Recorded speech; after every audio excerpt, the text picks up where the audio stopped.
Hi guys, welcome back po muli sa ating channel, and for today's video ay pag-uusapan po muli natin ang Golerous Earning App.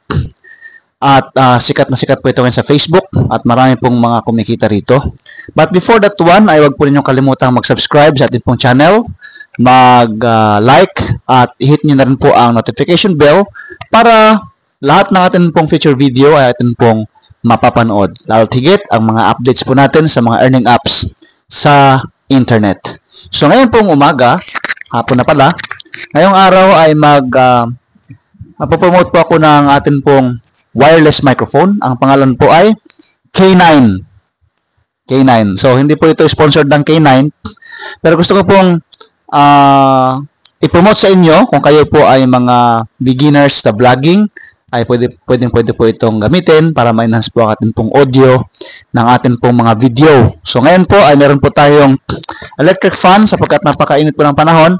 Ngunit hindi po siya masyadong rinig kasi naka-wireless microphone po tayo, K9. Ang medyo advanced po nito ay yung Boya microphone, pero halos paras na po sila ng ability, no? Ito po may medyo mura lang kumpara sa Boya microphone. At kung gusto po ninyong bumili at ma-enhance po ang inyong mga audio sa inyong mga vlogs, ay click the description box below or sa pin comment section para po bilhin ang product na ito sa halagang napakamura. Pindutin nyo na lang po sa Shopee.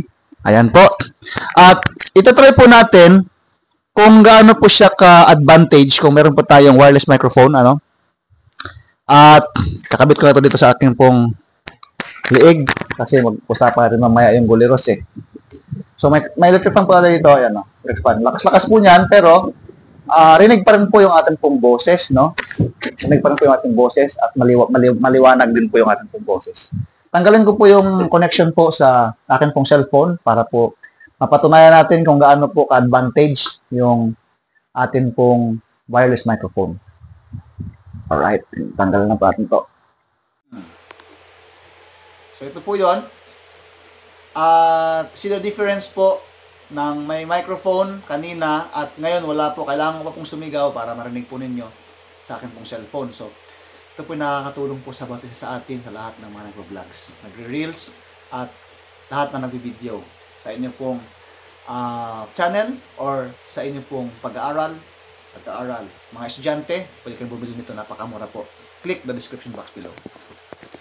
Alright, so babalik na po natin ulit. Ang Golerous. So, sa update po ng aking pong nanay na nasa Mindanao ay so, tabi-tabi po ha, disclaimer lang po, ito po ay analysis lang po sa Golerous na kung saan ka-i-scam lang po namin sa GMR. Tapos yung nanay ko ay sabay kasi siya na nag-invest sa GMR at saka sa Golerous. Kaya kumikita pa siya sa Golerous pero sa GMR ay laglag na. So ako po ay tinawagan niya kanina at ang sabi sa akin ay sumali daw ako sa Golerous. Sabi ko ay mukhang hindi na muna ako sa mga bagay na yan kasi hindi para sa akin yan. Dahil hindi na tayo natuto.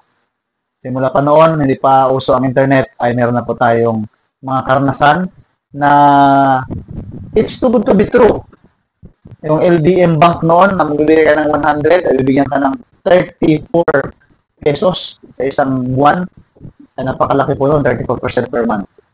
Yung kapa po ay 30% per month. Meron kang 100 na investment, bibigyan ka ng 30 pesos per month.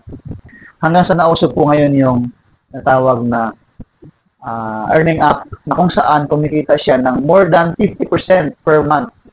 Actually, every day ay kumikita siya ng halos 3% mahigit, no? Mahigit. So, ang tanong ay, gaano po siya katotoo? Ayun, ay meron pong mga nag-comment sa atin pong YouTube channel na napakabobo raw ng analysis ko. Pero ako po ay isang mathematics teacher. Okay? Bago po niyo sabihin na